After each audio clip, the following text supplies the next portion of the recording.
योगाभ्यासी साधक व्यक्ति के मन में जब हिंसा के विचार उत्पन्न होने लगे, अर्थात दूसरे को अन्यायपूर्वक कष्ट देने के विचार उत्पन्न होने लगे, तो उसको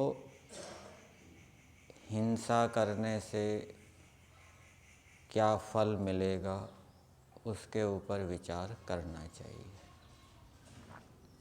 इसको योग दर्शन के अंदर प्रतिपक्ष भावना कहा है।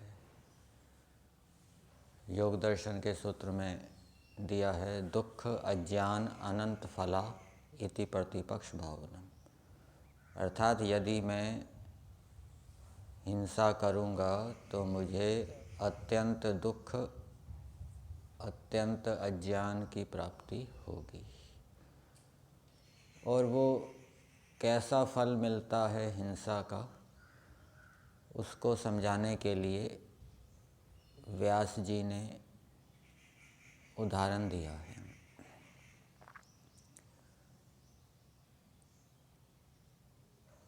जब हिंसक किसी को मारता है अन्यायपूर्वक, तो वो पहले उसको कमज़ोर करता है, भूखा प्यासा रखता है। फिर उसके ऊपर हथियार चलाता है, इससे उसको कष्ट होता है, और फिर पूरा ही उसको जान से मार देता है। 3 क्रियाएं उसने की। पहले उसको दुर्बल किया, कमज़ोर किया, भूखा प्यासा रखकर। फिर उसके ऊपर शस्त्र चलाया, काटा, उससे उसको कष्ट हुआ। और तीसरा उसको जान से मार दिया। इसमें भी कुछ भेद हम कर सकते हैं। भूखा प्यासा रखने में कुछ कम कष्ट हुआ, शस्त्र से वार किया उससे अधिक कष्ट हुआ, और जान से मार दिया ये सबसे अधिक उसको दुख दे दिया। तो इनके फल बताए गए हैं कि जब हिंसक किसी को दुर्बल करता है, क्षीण वीर्य करता है, तो उसके फलस्वरूप उसके जो चेतन और अचेतन उपकरण हैं वो भी दुर्बल हो जाते हैं, कमज़ोर हो जाते हैं।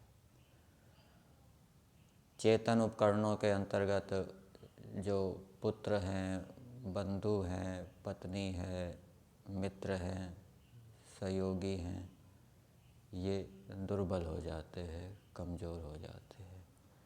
और जड़ उपकरणों में जो उसका शरीर है अथवा बाहर के जो उसके जड़ साधन हैं वो दुर्बल, कमज़ोर हो जाते हैं। ये किसका फल हुआ?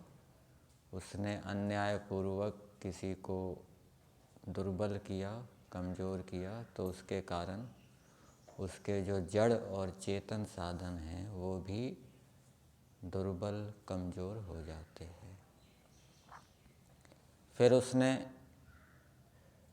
शस्त्र के प्रहार से उसको कष्ट दिया, तो इसका फल बताया गया है कि इसके फलस्वरूप वह नरक, तिर्यक, मनुष्य आदि योनियों में दुख का अनुभव करता है।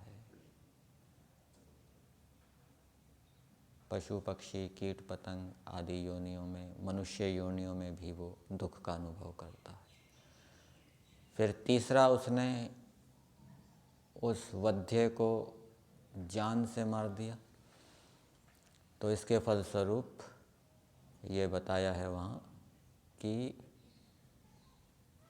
उस हिंसक की जीवन में ऐसी स्थिति हो जाती है कि वो मरना चाहता है, लेकिन फिर भी क्योंकि उसको कर्मों का फल भोगना है, वो मर नहीं पाता। बार बार वो ईश्वर से प्रार्थना करता है कि हे परमेश्वर मुझे उठा लो, उठा लो, अब तो बहुत दुख भोग लिया, अब तो और भोगा नहीं जा रहा। ऐसी स्थिति उस हिंसक की हो जाती है। किसके फलस्वरूप? जब वो किसी को अन्यायपूर्वक जान से मार देता है। तो इन फलों के ऊपर विचार करके मनुष्य को हिंसा के भावों को हटाना चाहिए। यहीं तक रखते हैं।